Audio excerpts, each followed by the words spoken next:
Mr. Speaker, when she became Leader of the Opposition, I said to her that I would give her a briefing on any national security issue if she asked for it. That's very important to the way that we run our democracy. She has not asked for a briefing on the trade dispute. And that's because she's more interested in chasing reform than in national security. The honourable member for Clacton says that his party is, and I quote, open to anything when it comes to changing our NHS and open to an insurance-based system. So can my right honourable friend confirm that under a Labour government, the NHS will be there for everyone when they need it, not having to worry about the bill? Thank you, Mr. Speaker. Thank you, Mr. Speaker. The honourable member open to anything when it comes to changing our NHS and open to an insurance-based system. So can my right honourable friend confirm that under a Labour government, the NHS will be there for everyone when they need it, not having to worry about the bill? Well, Mr. Speaker, the NHS is the lifeblood of our country, and that's why we invested £25 billion at the budget, a record amount, in making it fit for the future through our plan for of use for anyone who needs it. Thank you, Mr. Speaker. If I can assure the honourable member for Rugby that Reform want healthcare to be free at the point of delivery.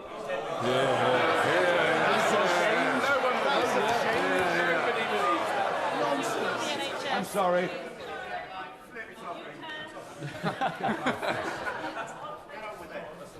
I'm sorry, Mr. Speaker. There appears to be some panic on that side of the House. I'm not surprised. To ask the Prime Minister, I'd like some advice, please. What do I say? Oh, they really are panicking, aren't they?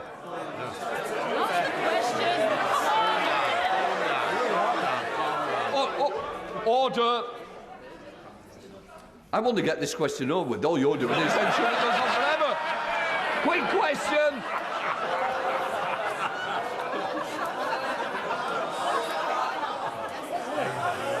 To ask the Prime Minister for some advice, what do I say to 25,000 constituents in Clacton, including...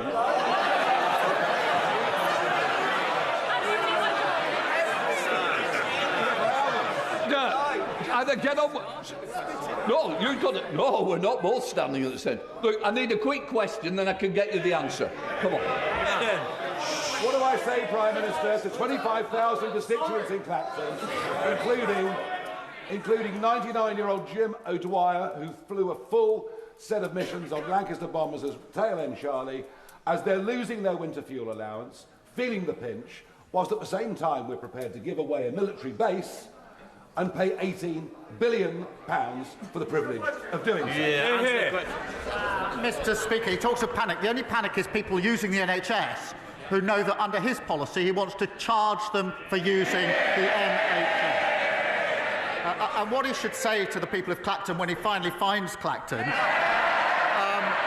is that they should vote Labour because we're stabilising the economy and boosting the Germans.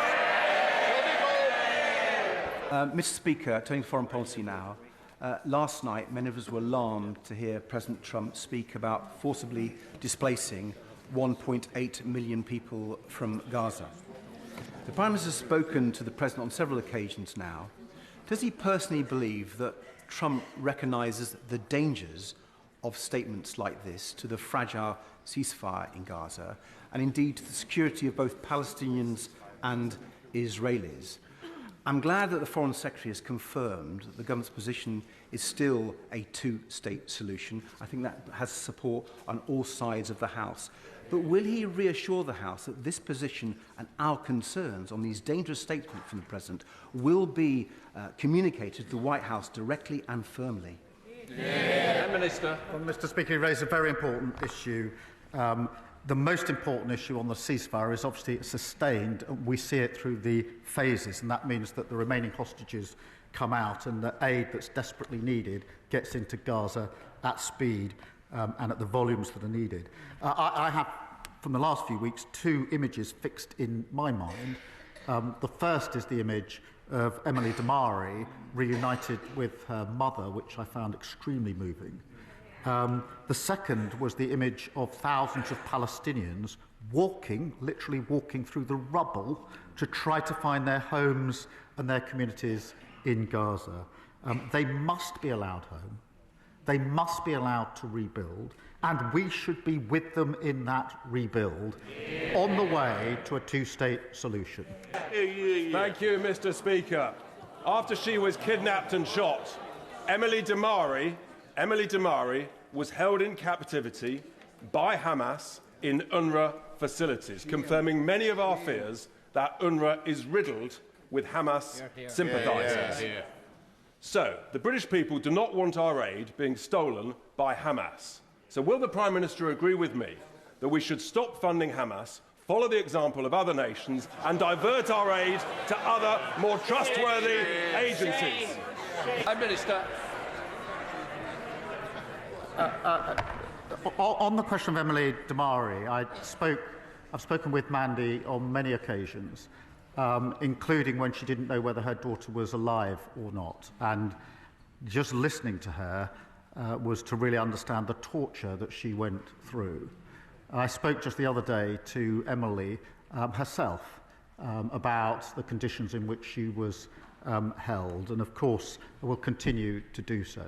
But to be absolutely clear, and he knows this, we're not funding Hamas. Never will we condemn Hamas, and everybody in this House should condemn Hamas.